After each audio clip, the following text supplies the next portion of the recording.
This soft smile, like he was watching something precious. I decided to test him. You know she's way out of your league, right? He wiped his forehead and said, "Oh, I know, sir. Trust me, I know. That's why I'm here every weekend letting you test me, because she's worth it." I was about to respond when we heard screaming from inside the house. We both ran in to find my wife on the kitchen floor. She'd slipped on some water and couldn't move her leg. Before I could even process what was happening, Pete had already called 911. He rattled off our address, my wife's symptoms, and even mentioned her previous back surgery. Then he grabbed our first aid kit and started checking her vitals, talking to her calmly the whole time. When I asked how he knew what to do, he shrugged and said, "Been taking EMT classes at night. Figured with you being a cop, sir, you'd want your daughter dating someone who could handle emergencies." The ambulance came, and as they loaded my wife in, Pete handed me a folded piece of paper. It was a list of my wife's medications and allergies that my daughter had mentioned once months ago. He'd remembered them all. At the hospital, while we waited for the surgery results, I finally asked him, "Why didn't you ever tell me about the EMT classes?" He looked me straight in the eye and said, "Because I'm not doing it to impress you, sir. I'm doing it for her." That's when it clicked. All those weekends of brutal chores, my intimidation tactics, the constant tests, this kid wasn't trying to prove himself to me. He was proving himself to himself, making sure he was worthy of my daughter. 2 years later, when he asked for my blessing to propose, I didn't hesitate. But I did make him help me build a wedding arch from scratch. Old habits die hard.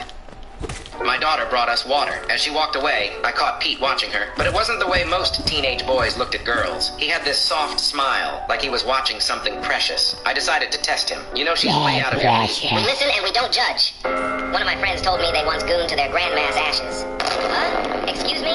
How do you even say that out loud with confidence? My brain would blue screen instantly. If one of my friends came up to me and said that, my soul would literally leave my body. Like imagine you're chilling, eating some chips, then out of nowhere they drop, "Yeah, man, to my grandma's ashes." I clapped my mom because she didn't buy me the battle pass. Nah, that's not even down bad. That's down catastrophic. Over a battle pass? Fortnite really got some of y'all losing your damn minds. Imagine explaining that to God at the gates like, "Why are you here?" I clapped my mom because she ain't buying me V-Bucks. Straight to hell speed run. One time when I was 4 years old, I threw 3 kittens in a pool in my backyard at my old house because I thought they could swim. They died. Oh, what? You just casually admitted to throwing 3 kittens in the pool like it's nothing? Bro, 4 years old and already committing war crimes. The kittens were literally just vibing like meow meow, life is good, and you said sink or swim. One time was with my friend, and we had saw a white van pull and take a kid. We just walked away and laughed. I've never been here, bro. Snatched up in a white van, what is this? and you just laughed? Like, bro, that ain't a TikTok prank. That's a felony in 4 Kelvin. The cops out here begging for witnesses, and y'all said no. Fury of That's the entertainment. fuck. Bro, what did...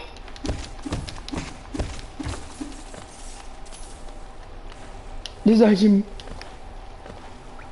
is my first time actually doing this path.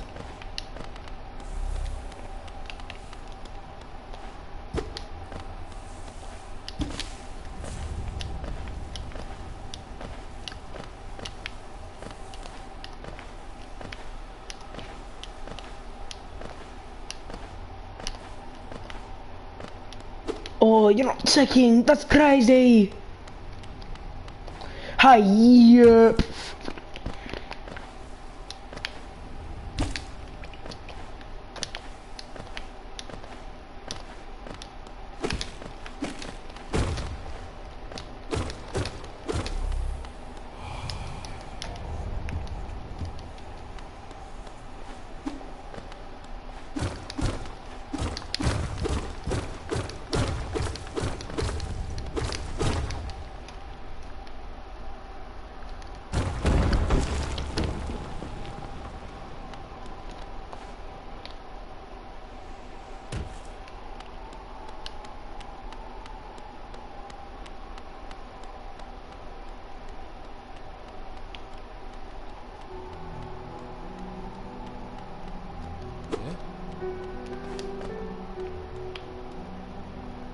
오, 뒷자리.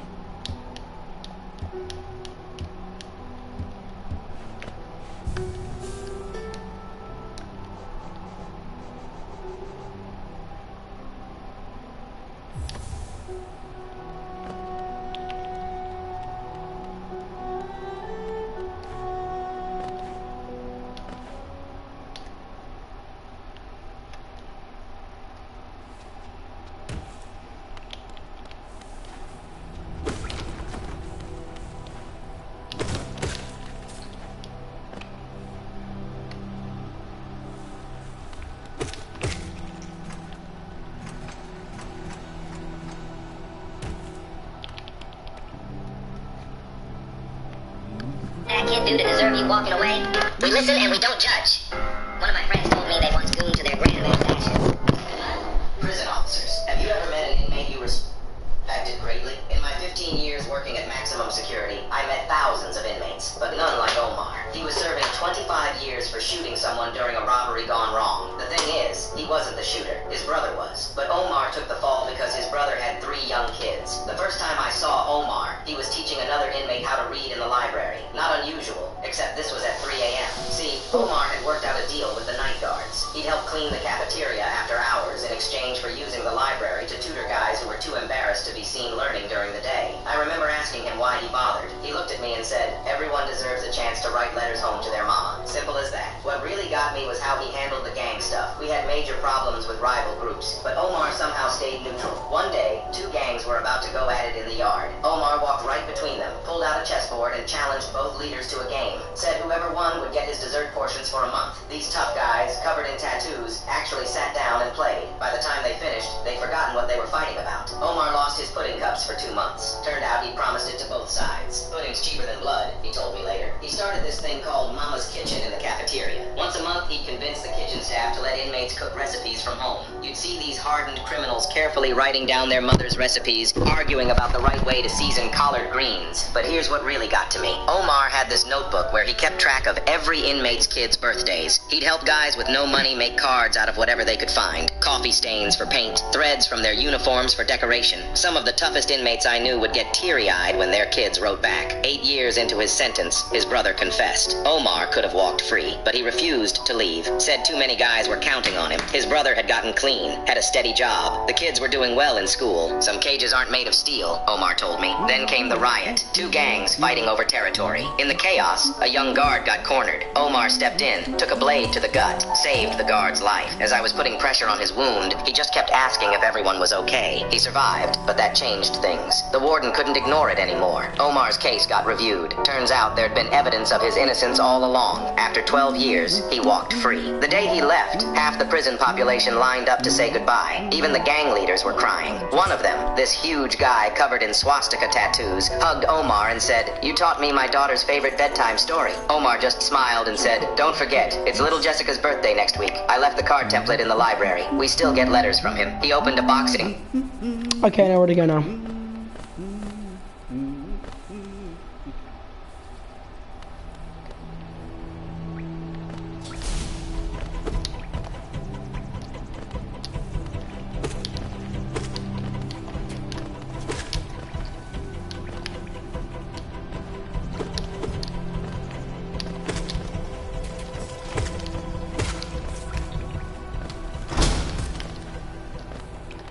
No, wrong way.